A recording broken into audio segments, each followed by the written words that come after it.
L'inauguration ce 15 septembre de l'immeuble siège du groupement des femmes d'affaires du Cameroun est l'aboutissement de plusieurs années de sacrifices consentis par les femmes entrepreneurs du pays. Des épouses, des sœurs et des filles qui ont su braver les défis qui caractérisent les risques encourus dans le monde des affaires pour contribuer à la création des emplois et des richesses au Cameroun. C'est en effet la victoire de la témérité qui a été célébrée ce jour face aux contraintes de l'accès difficile au financement auprès des banques commerciales, la concurrence déloyale générée par la mondialisation, la fragilité financière, les pesanteurs socio-culturelles, entre autres. Les femmes ont donc décidé d'œuvrer ensemble pour l'émergence d'un mouvement entrepreneurial national. Elles hissent ainsi haut l'image et la voix du Cameroun dans les cénacles mondiaux des femmes d'affaires. Représentant personnellement la première dame Chantal Biya, présidente d'honneur du GFAC, le ministre des Petites et Moyennes Entreprises a réaffirmé l'engagement de son département ministériel à accompagner les femmes entrepreneurs. Achille Basilekin III a à l'occasion annoncé la hauteur du soutien pour le compte du budget de l'exercice 2021, évalué à environ 50 millions de francs CFA. Voilà 35 ans que ces femmes, au quotidien, avec opiniâtreté, se sont engagées au processus non seulement de création de richesses, mais de création d'emplois. Nous sommes ici en présence d'une infrastructure qui non seulement projette la femme entrepreneur camerounaise, mais qui en même temps lui donne les ressources, l'outil suffisamment et surtout la prépare aux défis actuels et aux défis du futur. Notre département ministériel va accompagner la dynamisation de cet incubateur. Et c'est ainsi que pour 2021, dans le cadre des ressources affectées aux structures d'incubation, nous allons mobiliser près de 50 millions de francs. En termes de structuration, l'immeuble siège du GFAC offre un centre de conférence, mais également des chambres d'hôtes fournies. Il est situé en plein cœur du centre-ville de Yaoundé, au boulevard de la Réunification. Bon à savoir, le GFAC est créé en 1985 par Françoise Foning en vue de développer les échanges d'affaires et de contrats. Elle compte à ce jour plus de 500 membres sous la présidence du sénateur Ntoubé Agnès Ndodé, épouse Ndjok.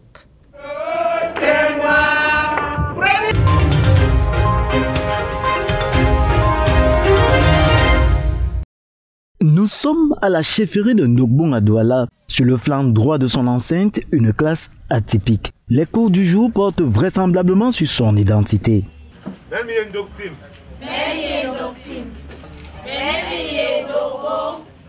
Ce qui traduit signifie « Je suis Ndoksim, je suis Ndogbon etc. » Les apprenants sont des plus jeunes de la communauté Bassa du Vouri qui s'approprient la langue ancestrale, le socle de la filiale. Les tenues en disent long. Aussi complexe que soit leur langue maternelle, des tout petits sont déterminés à en décrypter les codes par des chants au besoin. Une initiative de Sa Majesté Gaston Baudier P. opportune dans un contexte marqué par l'influence des langues coloniales dans la métropole.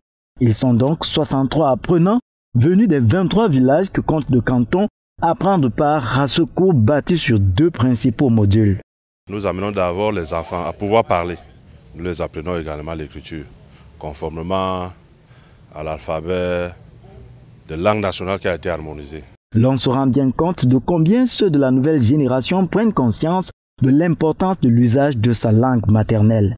Comme nous sommes Sawa et la langue Douala est comme notre langue officielle, donc lorsqu'on se rencontrait les Sawa, ils on parlait plus Douala, ce qui fait que je suis plus habituée au Douala, mais je me suis dit à un moment, mais tiens, je suis une Bassa et je dois parler mon patois. Un apprentissage comme pour tout autre qui impose un chemin de caractère, en l'occurrence celui de l'humilité. Je suis la plus vieille du groupe et quand j'arrivais ici, j'ai rencontré de petits enfants, 3 ans, 5 ans et tout. Et eux, ils connaissaient mieux que moi. Mais j'ai quand même eu le courage de continuer parce que je voulais apprendre. Mais le désir qui ici est une vertu l'emporte sur le bon sens. Miso memba manyamwem.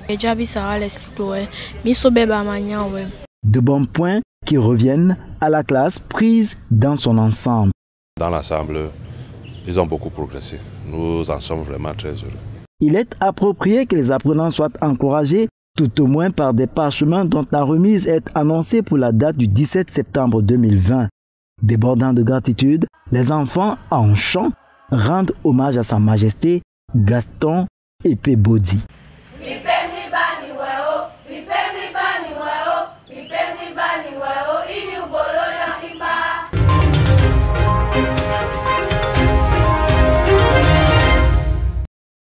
Routes caillouteuses, des tas de sable par-ci par-là, c'est là le quotidien des usagers du tronçon routier du quartier 9 qui lie Moandja et Ebondja. Une situation qui perdure depuis plusieurs années. Un calvaire qui fera bientôt partie du passé. L'exécutif communal a lancé la réhabilitation du quartier 9 ainsi que les travaux d'aménagement des carrefours et des places urbaines. En marge de ces travaux, le maire de Konsamba Ier a institué la démolition des maisons qui occupent la route, ainsi que certaines cases de construction anarchiques sur les drains. Dans cette opération de coup de poing, même les autorités traditionnelles n'ont pas été épargnées. Il y a un adage qui dit qu'on ne peut pas faire les omelettes sans casser les œufs. D'abord que je suis l'une des premières victimes. Donc vous voyez bien que je suis touché. Derrière moi, je suis touché. Mais c'est ainsi, il faut passer par là pour avoir le développement. La délégation du ministère de l'Habitat et du Développement urbain est venue toucher du doigt l'état d'avancement des travaux. Le maire de Konsamba Ier, El Hadj Oumarou, ne cache pas sa satisfaction. Nous sommes fiers du fait que les travaux avancent normalement, malgré la morosité ambiante liée aux conditions climatiques que nous observons ça et là. Qu'à cela ne tienne, nous sommes sur le chantier, nous sommes sur le terrain. Les entreprises sont sur le terrain, les chantiers avancent normalement. À terme, une route qui va redonner le sourire aux habitants de Konsamba Ier. Comme le dit l'adage, où la route passe, le développement suit.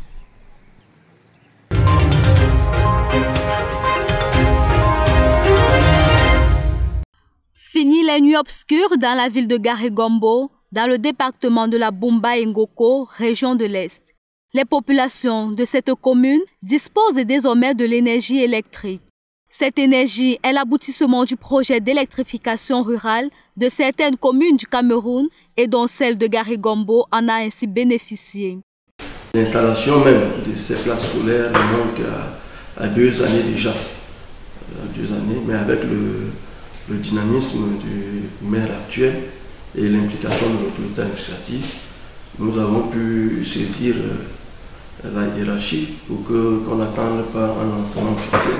Si l'installation de cette logistique pour le bien des ménages et autres structures de Garé-Gombo peut améliorer le mode de vie des populations, il en est autrement pour le centre médical de cette localité et dont le mauvais état de la route rend difficile l'accès aux soins. C'est tout un parcours du combattant. L'état des routes est pitoyable, lamentable. Les populations ne bénéficient que d'un seul véhicule de transport et le plateau technique n'est pas adéquat. Les infrastructures au niveau du CMA n'ont pas été réhabilitées depuis un bon bout déjà, donc le service souffre d'une détérioration avancée des infrastructures et un plateau technique pas assez fourni pour pouvoir offrir un certain nombre de services de santé. La santé n'ayant pas de prix, tous les regards sont désormais tournés vers le nouvel exécutif quant à l'aménagement des voies d'accès au centre de santé ainsi qu'à l'amélioration du dit plateau technique.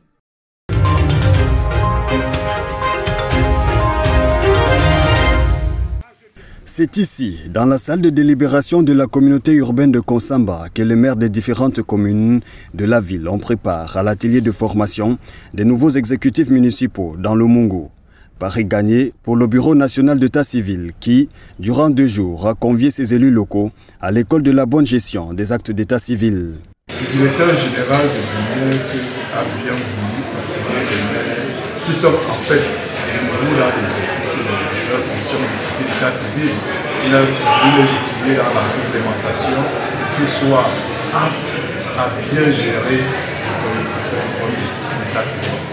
À travers une projection vidéo, avec à l'appui des manuels distribués à l'ensemble des participants, l'atelier de Konsamba a permis à ces maires ainsi qu'à leurs adjoints d'être mieux outillés pour faire face aux problèmes de gestion des fichiers d'état civil. Nous avons appris les vices qu'il peut avoir par rapport à la signature légère des actes, ce qui peut nous poser des ennuis même jusqu'au tribunal.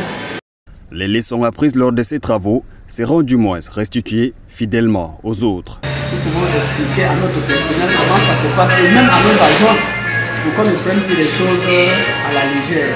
Cette formation a permis de retracer l'historique et l'évolution de l'état civil au Cameroun, de l'indépendance jusqu'à nos jours. Occasion de permettre aux différents responsables d'être mieux édifiés sur le processus de déclaration et d'enregistrement de ces fichiers. Lorsqu'on a fait l'exercice pratique, on était curieux de comprendre que même les anciens maires n'étaient pas très au fait du problème d'état civil. Or, il a donc fallu organiser cet atelier pour niveler, pour les mettre, pour qu'ils puissent s'approprier de la réglementation en matière d'état civil. C'est sous une fine pluie qui a arrosé la ville de Konsamba à la fin des travaux que les différentes parties prenantes se sont séparées en espérant avoir trouvé la bonne formule pour limiter les tracasseries et malentendus qui minent souvent le processus d'établissement des actes d'état civil dans certaines mairies du Cameroun.